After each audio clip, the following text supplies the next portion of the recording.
and welcome to the latest edition of This Racing Life.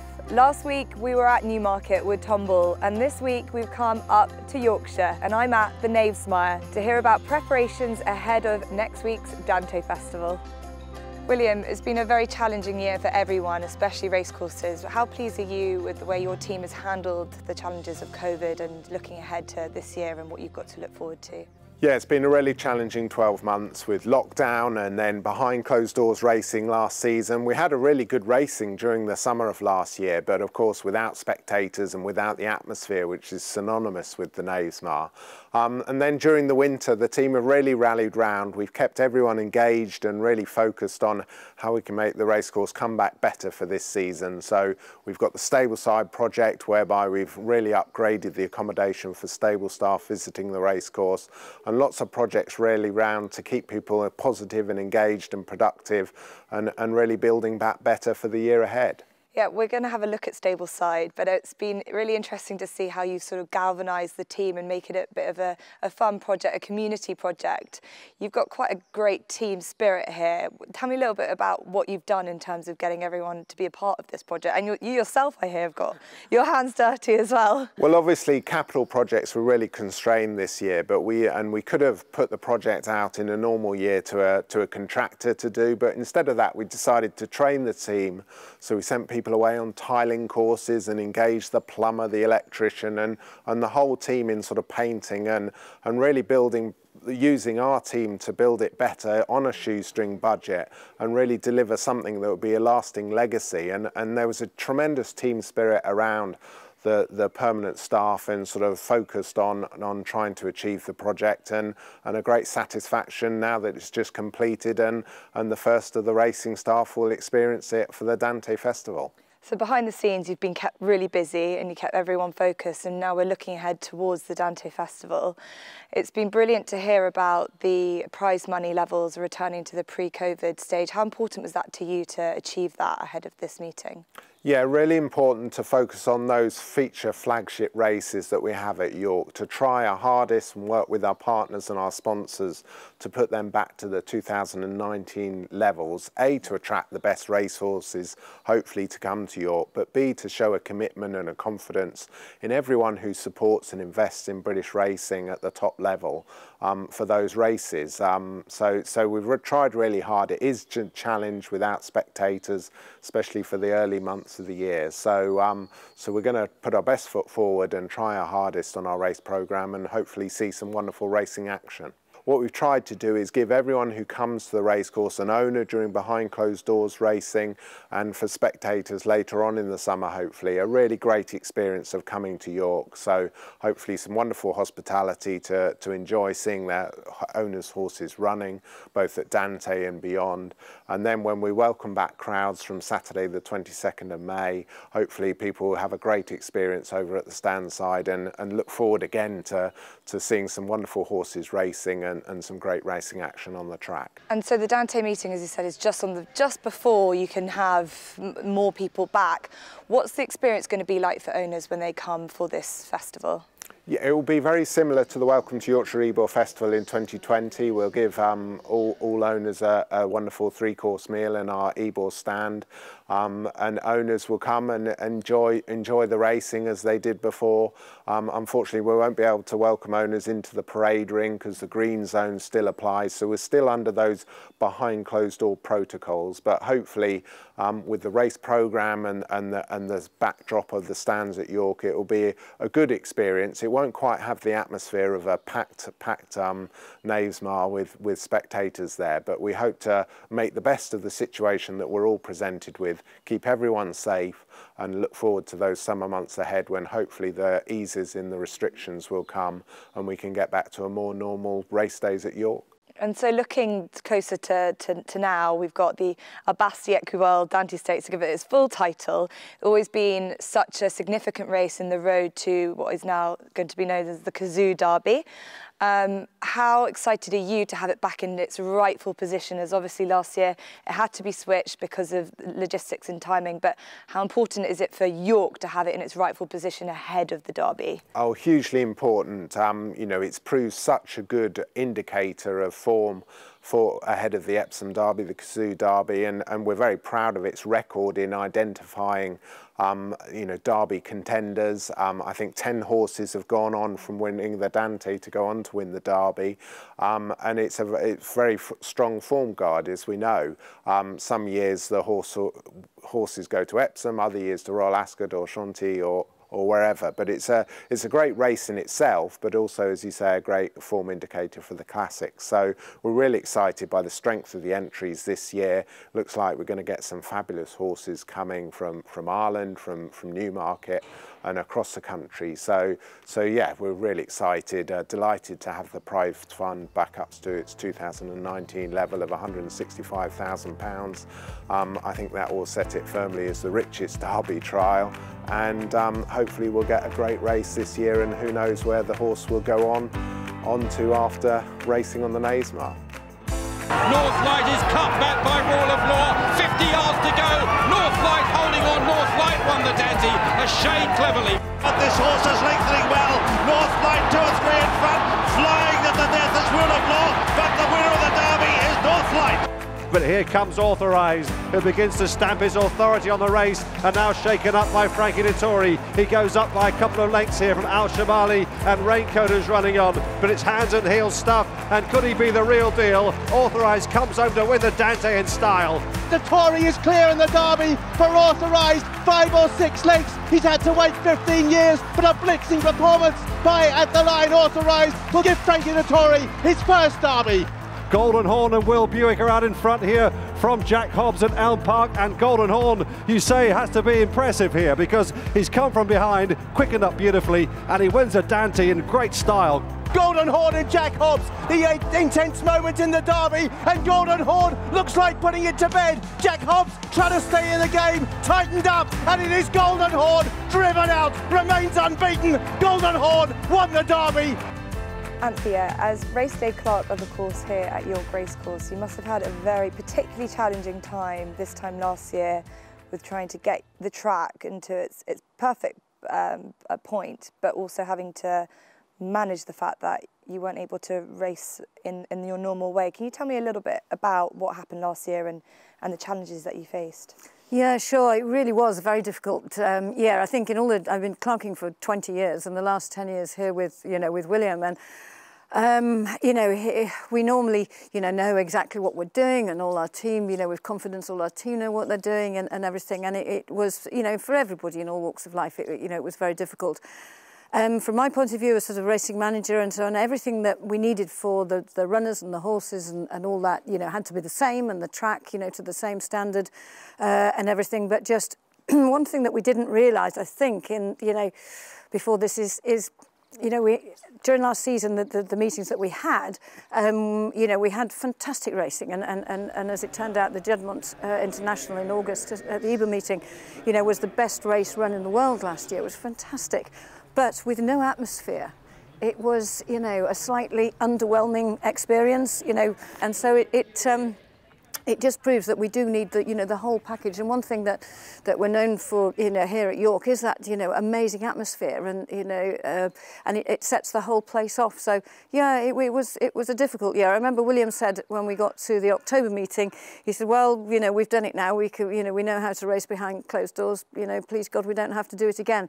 Sadly, we are going into this year's Dante meeting behind closed doors. But then after that, hopefully we're starting to get crowds back, and gradually increasing numbers. Yeah, and one of the new areas that you had to sort of juggle was adding races to, like, a normal 7-day card became a 10-day card. What was that like for you managing the track? Yeah, that does put pressure on the track and to all our teams over at the stable yard as well. I mean, we've got a big, very lovely stable yard here and everything, but it does put pressure on all your teams from that point of view. And yes, the wear on the track. So although we staged less race meetings, we wouldn't have been far off the number, the same number of races, but they were very condensed, especially when we started in July. With 8 and 10 race cards and so on. So yes, it was very different. Everyone had to adapt, but we all did, didn't we, in the whole wider world, and we were just very grateful to get racing back and see those horses and jockeys and everybody back, you know, all those green zone participants back here on the racecourse. And you talked about the Jubilant International being the world's best race, and year after year you attract the world's best racehorses. What are your best memories of being here at York Racecourse and the greatest horses that you've seen come here? Well, not very original, because other people will have said the same, but the day that Frankel came here, that was the best day, you know, since I've been here. It really was, and you know, to see the magnificence of the horse himself, you know, and then, you know, Sir Henry Cecil was here and he was so frail, and the crowd just absolutely loved him. People came from far and wide. I mean, just at Moulton Station, they said they couldn't get any more people onto the platform. Everybody came by train, and the car park was absolutely heaving. People came down from the Scottish borders, died in the wool, jumping point to point. People came to see this magnificent horse. It was a day and a half, it really was. Yeah, absolutely. And you talked about the crowds and how much people support York Racecourse and how people are so looking forward to coming back. How excited are you to welcome people back to York Racecourse? Oh, it'll be fantastic. It really will. As I say, from my personal job and everything, I have to prepare the same, because I'm very much looking after the sort of green zone participants. So everything, we still have to have the track in as good shape, and I say everything in the stable yard and the weighing room, and everything horse related has to be the same. But without the spectators and without the people to come and cheer those horses on and create that fantastic atmosphere, as I say, it's not the same, and we can't wait to get them back. And York Racecourse is always known to be a very fair track. You can have your big staying gallopers. We've seen Stradivarius win here. We've seen some special sprinters like the likes of Batash. How difficult is it, or is it quite a nice track to manage in terms of keeping it fair and keeping it consistent? Yes, it is. I mean, it's a beautiful galloping track, as you can see, and very few hard luck stories come, from York. You've got 4 furlongs on the round course when you turn into the straight and so on. So, no, it's magnificent. I mean, it is difficult, to manage in that it is, a glacial lake, and there are a lot of fines, and there was a lot of investment put in over 10 years ago into, drainage and irrigation and so on to try and keep the surface very even. And in fact, this last winter, we've done, sort of more in relation to that. We have replaced all the pop-ups. There are 110 pop-ups on the irrigation. They come from California. They're very sort of state-of-the-art, and it's to make sure that when we are irrigating, the droplets are very fine and even and irrigate as uniformly as possible. So our in-house team have been, working Adrian's lads, and Kevin in particular, he's number 2. He's very, very good. He's an absolute whiz with the pop-ups, and so, they've been busy doing that. So we're all the time, sort of investing in that. Like all courses across the country, we are struggling with the coldest and driest April on record. To the 27th of April, there'd only been 4 mils of rain in the whole month, and this would normally be one of our wettest months. And with the cold nights and getting the frosts and so on, it's a little bit behind where it would normally be at the moment. But it's got everything it can have at the moment, and we're just waiting for a little bit of warmth. So we were for Dante. We'll hopefully have it somewhere whereabouts. But as I say, it's just a little bit behind. Still Buick, yet to ask any sort of a question to the Fugue, down to the last furlong. Now he shakes the reins of the filly. What does she find? Well, she finds enough to go on by a length and a shade more, and the Fugue is stretching away under a confident ride from Buick. The Fugue hits all the right notes and wins the Tattersalls Musidora in great style. Somi Dar, who's really quickened up splendidly on the far side, and she's drawn 3 to 4 lengths clear. Promising Run and Fireglow having a great battle with Harlequin back and forth, but Somi Dar, she looks the real deal here and is going to maintain her unbeaten record in emphatic fashion. The Oaks next for Somi Dar. Rose of Kildare is battling back willingly. A furlong to go in the Musidora. Rose of Kildare has fought her way back to the front here. She's beginning to move on. Richetta is upside for second with Dubai Love, but Rose of Kildare is clearing away, relishing the step up in distance. Rose of Kildare wins the Musidora and wins it well. We all know these horses can't get anywhere without the work of the stable staff. We've been catching up with Faye to hear more about what's been going on at Stableside. Faye, can you tell me a little bit about when and how you came to be part of York Racecourse? Oh gosh, I've been part of York Racecourse since I was 15. I came here as a work experience and I worked in the bookings office in the summer, and I kind of progressed through, and about 5 years ago I came over here to be the deputy general manager of Stableside, and we've been here looking after the Stableside since. And you are local to York? Yes. Are you a born and bred Yorkshire girl? Born and bred Yorkshire girl. My dad and my granddad used to have a bookies pitch on the racecourse many, many moons ago, so it's all in my blood, and yeah, Yorkshire born and bred. So you've been racing all your life at York. Do you have any memories of York before you became part of the team here? Yeah, gosh, I remember being here when Blythe Night won. I was here, stood in one of the bars with my dad, and Sergeant Cecil winning the E-Bar. Lots of memories. But yeah, York is such a fantastic racecourse, and some of the quality of the racecourses that you have here just steps it. And we've had a barren year with COVID. How difficult has that been for you not to be able to welcome people to your racecourse? It's been so difficult. It's been so difficult not to be able to welcome people and give them the service that we'd want to, but I'd hope that we'd still been able to give them that really essence of York. We welcomed some of the NHS doctors during the lockdown to try and help those out. So yeah, we've been just plugging away, really. And the team that is built up here is very close. There's not actually that many of you, only 32 members of staff, but you've really come together to be proactive. Can you tell me a little bit more about what you've done over the last year here? Yeah, so over the last year, the facilities team have moved over. They've done a fantastic job of upgrading the bedroom facilities that we have here. So Carl, the facilities supervisor, he's took his hand to tiling. Lots of different people have been doing lots of different jobs. I've been painting, we've been doing carpet. We've upgraded all the bedrooms now, so they're much better. We've built back better. And so what can stable staff come to look forward to when they're visiting next week for the Dante Festival? So next week at the Dante, we still think that we were always one of the best in the country, if not the best, but definitely now I'd like to say we are the best. We have 26 fantastic ensuite bedrooms with really wonderful facilities, super king-size beds, single accommodation. All racing staff get complimentary food and drink here, which I think is something that really sets us apart. We all like that little bit of recognition, don't we, in life? And that 5-star just really gives us that mark to say that we are doing, and we're doing the best that we can, and that people recognise that. We're only 1 point off the top mark for them, so we're hoping to get that back this year.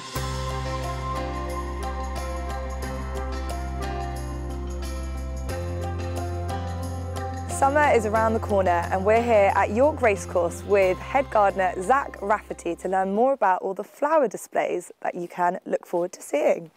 Zach, hi. Hi, how are you doing? What have we got to look forward to here? We've got lots of things. At the minute we're just about to put some pansies out on our winners podium. Right, and I was doing some bedding with Faye in Stableside, and now I'm going to do some bedding with you in the actual garden. So should we give it a go? So we're going to take these over to the podium. Okay.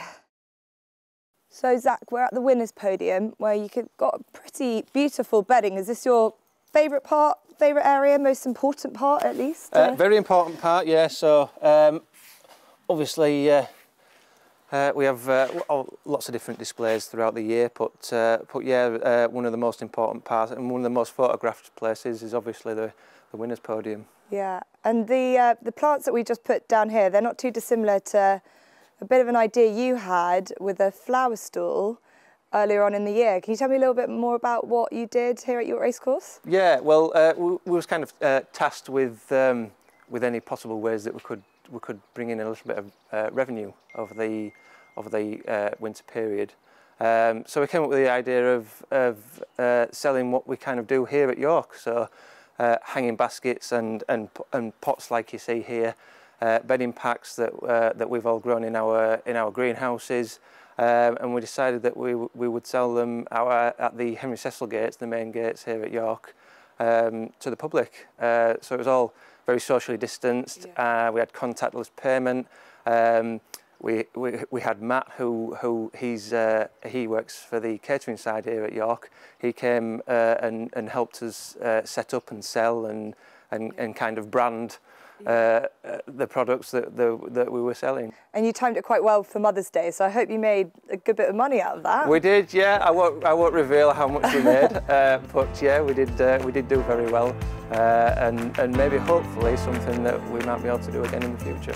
Wide across the course in the Dante, Roaring Lion moving up to take the lead with a furlong to go. It's Roaring Lion who's moved to the front from a wave right across the course of 8, but they're all chasing Roaring Lion's shadow as he storms away in the Dante, putting daylight between himself and his rivals. Roaring Lion out clear. So this is the Roaring Lion Suite, which again used to be a shower room and now a wonderfully renovated room. Okay, so what do you need to do to impress Faye to get in here? To get into this room, I think you've got to win the Dante. I think this year's Dante winner will be their suite and this will be their reward. Okay, so if that's any reason, if not, to enter your horse and get it prepped and primed for the races. Prepped and primed for the races. This can be your room for the rest of the season. Oh, wow. I mean, it's pretty special. It's absolutely, yeah. And then also what you have to do is come back and win the Juddmonte as well, a bit like Roaring Lion. A bit like Roaring Lion. So no pressure. No. It can happen and it will happen again. Absolutely. And you said, so there's pictures here, so you said, is it one of these stable lads that was Yeah, the chap on the right, he bought everybody a round of drinks when he won. He took everybody back, and that's Tony, I think, the head lad on the left. Tony, yeah, from John Gosden, who we know is so synonymous with Enable as well. Exactly, yeah. And he was always there. Yeah, it was really difficult to pick 4, but Roaring Lion just captured the heart of everybody. And obviously, as you know, how sad it was that it ended so suddenly for him. But his memory will live on with hopefully his babies, which will be yearlings next year, I think. Yeah, I think so. Coming up, Or they're yearlings this year, so we might have Roaring Lions running in Dante soon. Yeah, I'm going to tell Leanne to buy one. Leanne is our resident horse stables person, where she buys horses all the time. Oh, does she? Okay. She's got a lovely Kingston Hill filly, I think, that's coming up. Okay. And I think it is her aim this year to win the Ebor, although I think that's a bit... Oh, wow. Dreamy. Yeah, I mean, dream big. Dream big, absolutely. If you win the Ebor, you can come stay here as well. Oh, absolutely, yeah.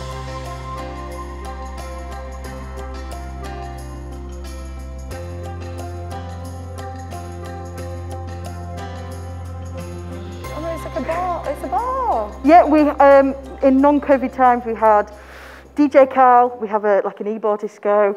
Sorry, is Carl the tile man? Yes. He's also a DJ. He also is DJ Carl. We need to come here. That is great. Yeah. Everyone is multi-talented. Absolutely. Yeah, Carl performs in local theatre as well. See. Available for hire. So and then who came up with the idea that you could have a bit of a bar theme? Is there a... Well, we like to say that if anybody can name all the horses on them pictures, they'll get a free pint. But nobody's had a free pint yet. Oh wow! Okay. I wonder if I could even begin to try. So it's kind of. There's no specific races. I think the one in the middle is Hortensia when William Buick won. Okay. I'm going to go with that. Oh, the black and white makes that really hard. Yes. And would stable staff come in here and just like hang out before? Can they watch? Stable staff will have racing TV on here on the big screen. We have it on the little screens as well. You know, they can come up here and relax in the day. They don't always have to sit downstairs in between races. And obviously you've got like bits and pieces everywhere, but by the time next week is what can it be? Just these big benches and these benches will be all laid out properly for people to have a sit down on socially distant. And Oh my God, amazing. And you come and celebrate your winner afterwards. Come and celebrate your winner afterwards, yeah.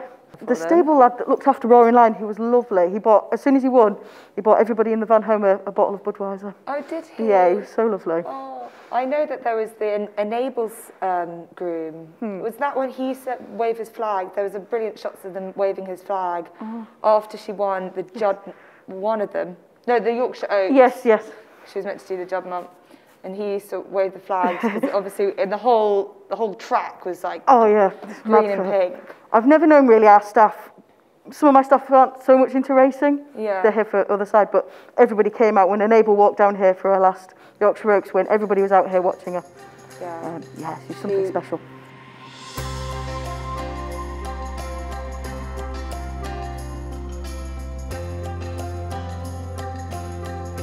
Zach, we are here in the paddock at York Racecourse and we can see some beautiful flowers. Can you tell me a little bit about your role as head gardener and what you've done ahead of the Dante Festival?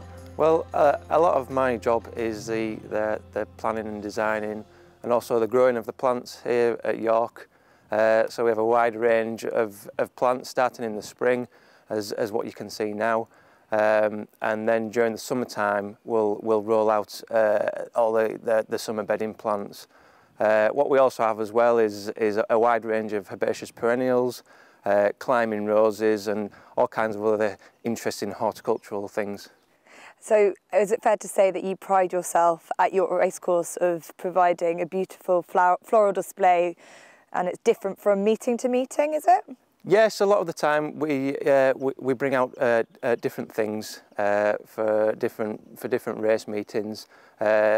For example, for the John Smith's meeting, we bring out lots of obviously red and yellow flowers, and also for the Ebor Festival as well. Kind of everything that we have in the greenhouses and in the nurseries, we'll bring through and make sure everything's on display. Everything from the seedling that comes to the design and of the beds and the planters and things like that.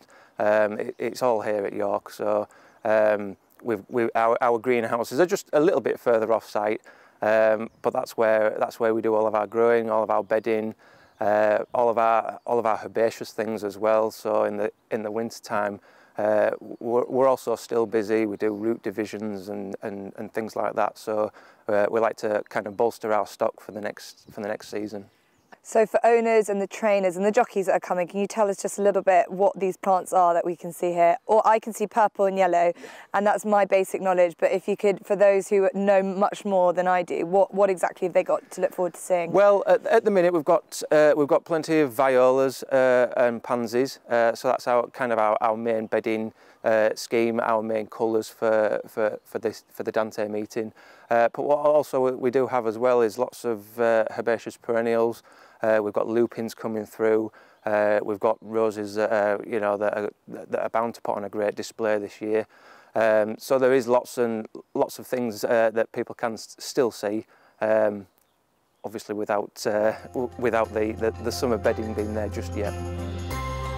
And I'm sure it's going to be another excellent renewal of the Dante next week at York, where there might not be any crowds, but there's no doubt that York Racecourse will be putting on another excellent show.